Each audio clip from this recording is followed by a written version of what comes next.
Vamos voltar? A gente estava falando sobre planejamento, então eu trabalhei com vocês o conceito do que é planejar dentro de uma organização, falei até com relação ao técnico de futebol, então agora a gente pensa na organização. Vamos dar uma lidinha na questão que a banca pede sobre organização.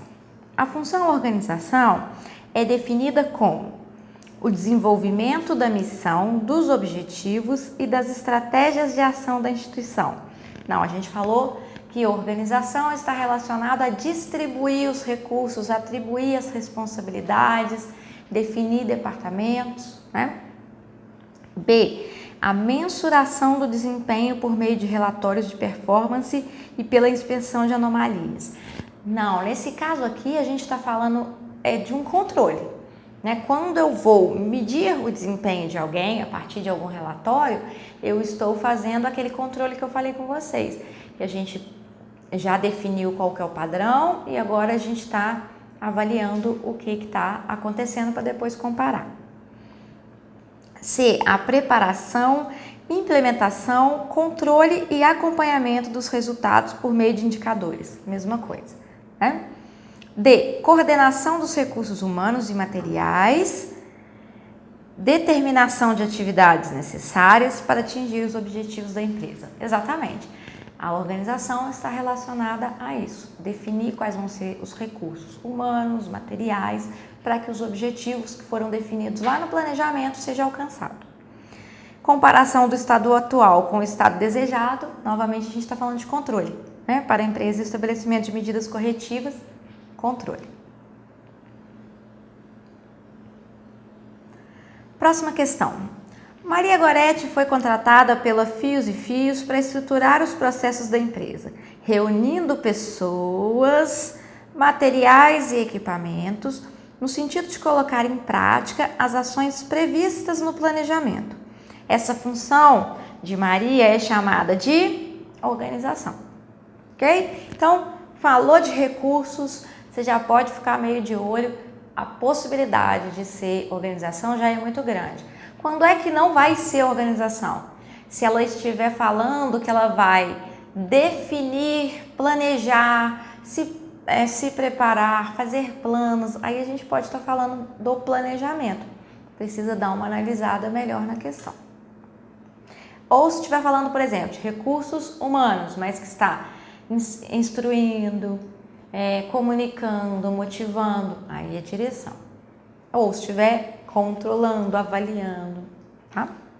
Mas quando fala de distribuição, reunir, organização. Essa questão já vem perguntar sobre a direção.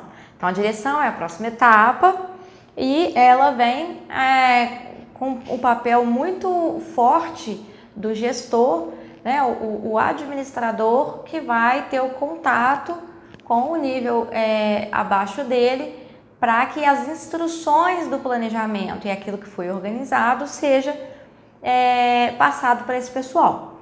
Então, olha, numa avaliação de perfil profissional dos gestores públicos recém-contratados de um município, percebeu-se que mais da metade deles possuía deficiência numa das funções administrativas conhecida como direção.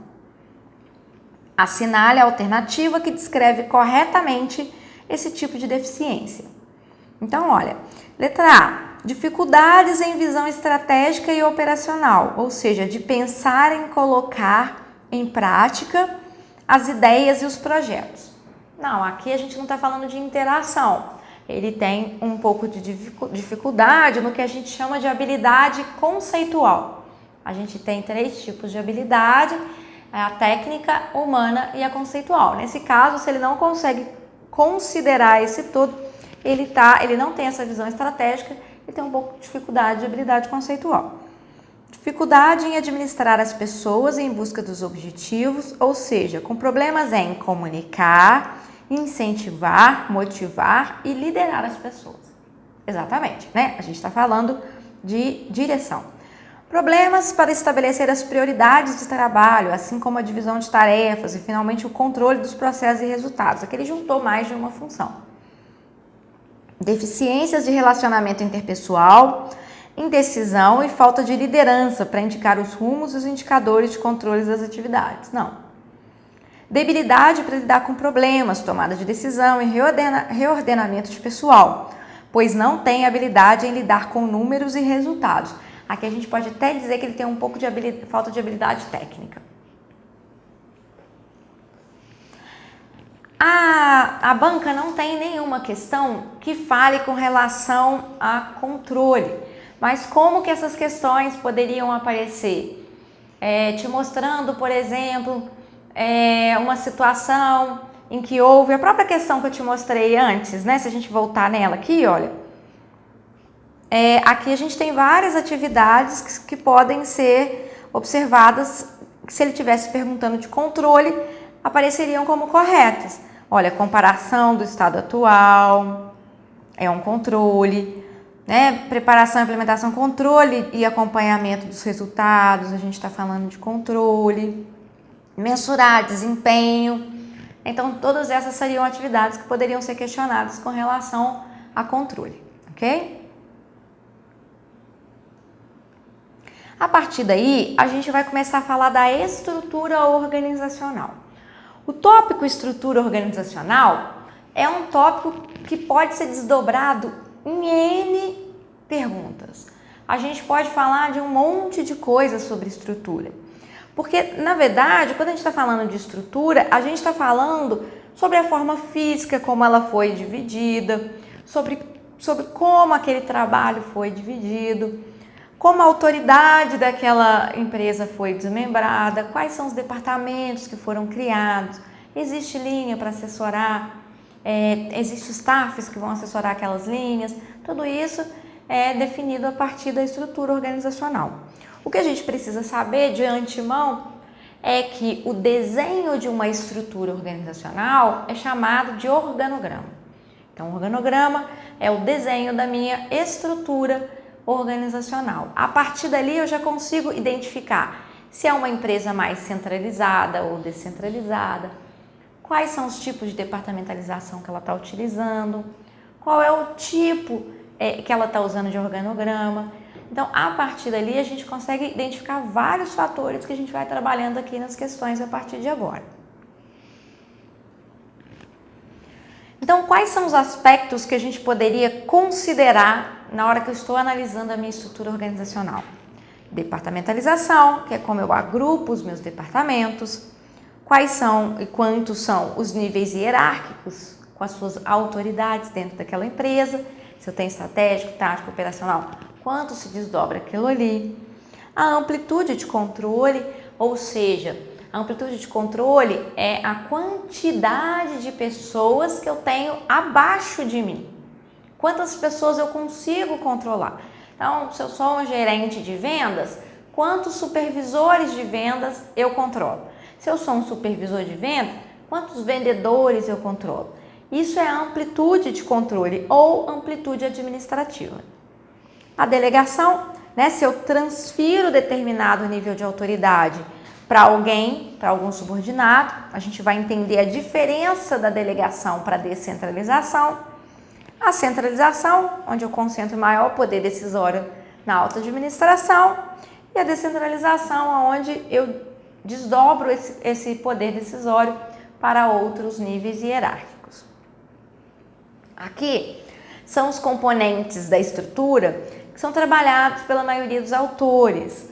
Então, a gente tem, dentro do componente da estrutura, um sistema de responsabilidade, aonde eu estou falando de um resultado de alocação das atividades, né? Então, vou falar de departamentalização, linha assessoria, descrição das atividades, especialização do trabalho, algumas coisas a gente já vem estudando nessas outras questões.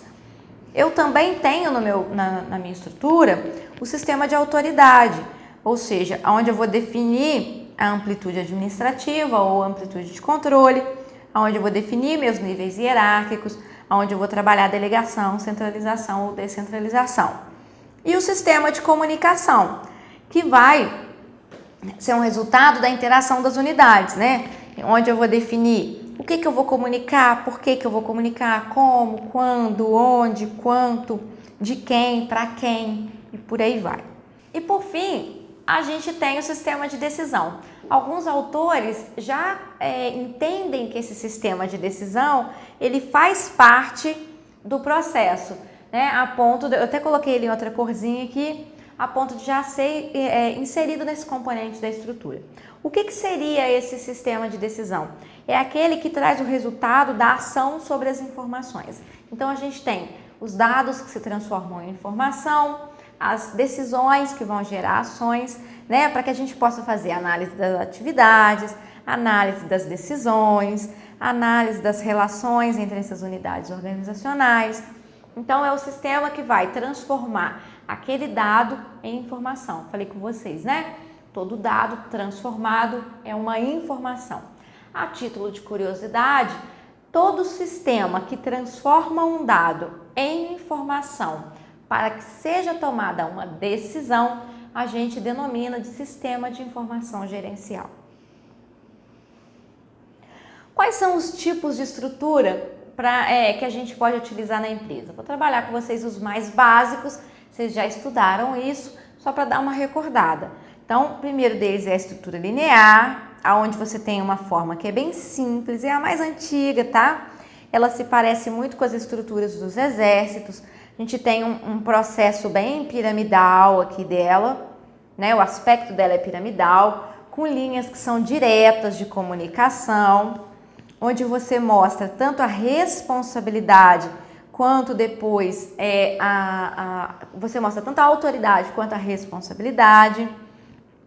É uma estrutura que você vê normalmente um comando superior mais centralizado, né? E linhas que são formais dessa comunicação e decisões centralizadas, tá? Já na organização funcional, o que diferencia da linear? Você tem um modelo onde a especialização ela vai ser responsável, vai se destacar. Então, olha, eu tenho aqui, por exemplo, um gerente A que cuida dos funcionários que são responsáveis pela execução A. Mas eu também tenho um gerente B que também tem relação e cuida dessa execução A. E a mesma coisa acontece do lado de cá. Então, quando eu tenho o papel desse gestor indo para outro departamento, né, a autoridade dele perpassando o departamento dele. E no caso de Caíden, a gente tem esse cruzamento aqui, vamos dizer assim, ou mesmo que fosse um só, tá? Eu tô falando de uma supervisão funcional, que eu falei com vocês lá no Taylor. Então, isso eu tô trabalhando a especialização. Eu poderia dizer, por exemplo, que aqui é um cara de produção e aqui é um cara de qualidade. E ele cuida, esse cara aqui cuida da produção de um automóvel, por exemplo, o gerente de produção lida com ele, mas o gerente de qualidade também dá ordens a ele para que o produto seja montado com as peças na qualidade que se deseja, da forma que se deseja e por aí vai. Então, a partir da necessidade de a gente decompor essas funções, né, a gente acaba se especializando. Na estrutura funcional, a gente tem então subordinados que vão se reportar a mais de um superior simultaneamente. E o superior responde apenas pelas suas especialidades, tá? Não é a partir da hierarquia que as decisões são tomadas, e sim a partir da especialidade. A estrutura linha staff é uma combinação das duas que a gente falou até agora. Onde eu tenho a linear como quem predomina, né? Aqui, ó. Deixa eu tirar essa linhazinha que eu fiz para não te confundir. Essa linhazinha aqui, ó, em que eu tenho a linear, ó. Aqui eu tenho um gestor que tem direto um contato com o seu funcionário. Mas eu tenho também a presença de órgãos que são apoio. Então, eu poderia chamar de assessoria, eu posso chamar de assistente, depende de qual é a função dessa pessoa. Então, esse órgão aqui, ele assessora algum dos órgãos. Então, vamos supor que ele esteja aqui ligadinho, aqui uma caixinha aqui, ó. ele está assessorando o diretor. Então, esse órgão, ele tem atividades de auxílio ao departamento e ele, com isso, a gente consegue reduzir as desvantagens das estruturas anteriores, tá? Então, a gente está falando de órgãos que executam atividade fim e auxiliares que dão apoio nas atividades do meio. A gente também tem algumas estruturas que são desdobradas a partir dos projetos. Então, um projeto, normalmente, ele é algo que tem um prazo para terminar, né? Então, esse projeto, ele me permite focar na necessidade daquele projeto. Vamos supor que eu estou construindo um prédio. Uma construtora constrói 4 prédios ao mesmo tempo. Se eu tenho um departamento, por exemplo, de compras, pode ser que o comprador não tenha a real visão de qual é a necessidade de cada conjunto de prédios naquele momento, qual que é mais urgente, qual que não é. Então, pode ser que seja mais interessante eu dividir toda a minha estrutura a partir do projeto. Todos os profissionais desse projeto estão aqui, todos os profissionais desse projeto estão aqui e assim vai. Então, é uma estrutura que, embora ela seja temporária, ela funciona bem porque ela vai enfatizar o negócio, né? A necessidade do negócio. Por fim, a gente vai falar da estrutura matricial, que é uma estrutura muito cobrada pelas bancas. As mais cobradas normalmente é ela e a funcional. Por que ela existe? Eu vou aqui agregar dois tipos de especialização, né? Eu vou pensar em 2 tipos de estrutura. Então, imagina o seguinte, eu estou aqui falando da área de produção, da área de vendas, da área financeira, da área de RH, né? Uma departamentalização funcional. A gente vai falar disso daqui a pouco. Mas aqui eu estou dividindo eles pelos produtos. Olha, eu fabrico 3 produtos diferentes. Então, como eu fabrico 3 produtos diferentes, eu vou ter uma área responsável pelo produto A, que se liga ao gerente de produção. Há uma área que vende o produto A, que se liga ao gerente de vendas, e assim vai. E também com relação ao produto C, B e o produto C. Então, a gente está falando que é uma estrutura que procura satisfazer as necessidades organizacionais de especialização e também de coordenação. Então, a gente tem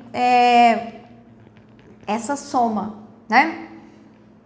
Então, a gente está reunindo aí elementos que são de diversos setores da empresa e o funcionário ele vai se reportar tanto a esse chefe de cá quanto ao seu líder de cá, né? Então, normalmente, esse daqui é o gerente principal e esse daqui seria um líder.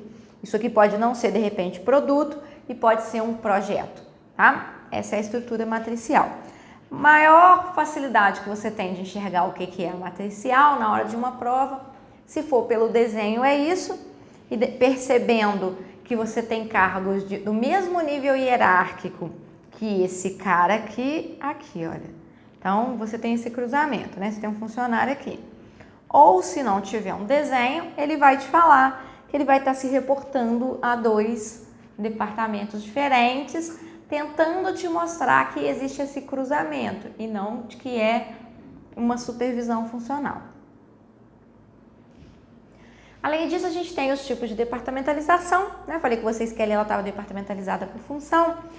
Os mais básicos, mais conhecidos, são a departamentalização por quantidade, onde eu vou dividir a minha empresa a partir da quantidade, por turno. Aqui, se em cima eu estou falando de quantidade, por exemplo, de funcionários, aqui eu estou colocando eles nos seus turnos. Eu estou dividindo o pessoal que trabalha no turno de manhã, o pessoal que trabalha no turno da noite. Funcional, onde eu trabalho as funções, então compras, vendas, logística, produção, qualidade, manutenção. Por território, então eu tenho uma empresa, banco, a gente faz muito isso, né? No centro, a outra na região sudeste, a outra na região nordeste. Então, eu estou tentando privilegiar as necessidades daquela região. Muitas vezes a gente percebe isso assim, olhando o nosso próprio, às vezes até o próprio país, que aquilo que há necessidade no Nordeste não é uma necessidade do Sudeste, nem do Sul.